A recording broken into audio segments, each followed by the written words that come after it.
ការទទួលខុសត្រូវមូលហេតុអីបានជាយើងចាំបាច់ត្រូវមានការទទួលខុសត្រូវបើសិនជាយើងជាបុគ្គលិកម្នាក់ដែលមានការទទួលខុសត្រូវប្រកបណាស់បុគ្គលិកម្នាក់នោះនឹងទទួលបានឱកាសថ្មីឬក៏ការសាកល្បងនៅការងារអ្វីមួយដែលខ្លួនមិនធ្លាប់ធ្វើជាការពិតណាស់បុគ្គលម្នាក់នោះនឹងទទួលបានការវិវត្តខ្លួនយ៉ាងឆាប់រហ័សដោយសារការទទួលខុសត្រូវ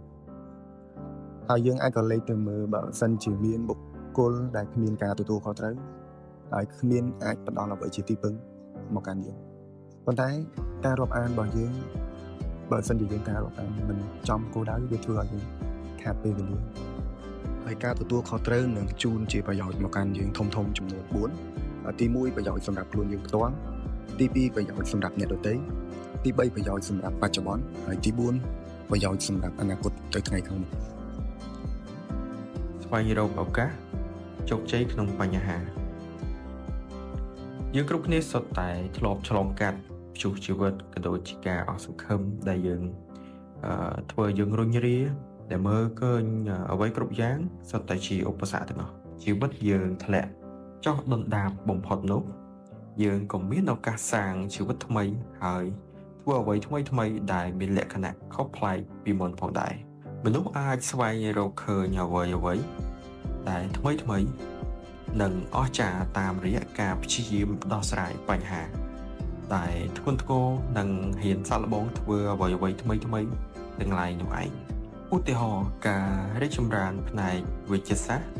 គឺបានអំពីការព្យាយាមរបស់ពេទ្យក្នុងការស្វែងរកវិធីសាស្ត្រព្យាបាលបន្ទាប់ពីមានអ្នកជំងឺនិង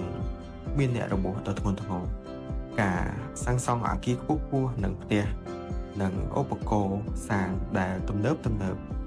នោះក៏កើតក្រោយនៅពេលដែលមានព្យុះឬក៏រញ្ជួយដីយ៉ាងធ្ងន់ធ្ងរផងដែរតាមពិតទៅនៅ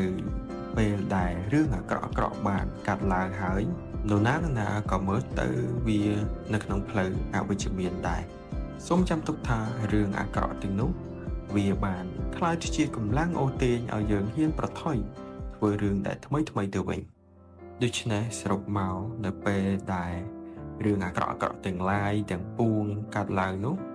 សូមកុំដកថយឲ្យសោះហើយជំនួសមកវិញនៅការដកថយចូលឈានទៅមើលឲ្យចិត្តហើយស្វែងរកកំណត់ដែលអាច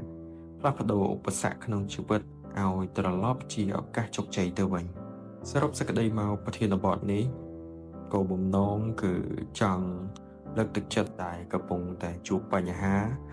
ឬក៏កំពុងតែជួបវិបត្តិជាប់គាំងដែលពិបាកក្នុងការដោះស្រាយចឹងកុំទាន់បាក់ទឹកចិត្តឬក៏គិតនៅគំនិតអវិជ្ជមានសូមឲ្យកែប្រែបញ្ហាដែលយើងកំពុងតែជួបប្រទះហ្នឹងមកជាឱកាសដើម្បីឆ្ពោះទៅរកភាពជោគជ័យ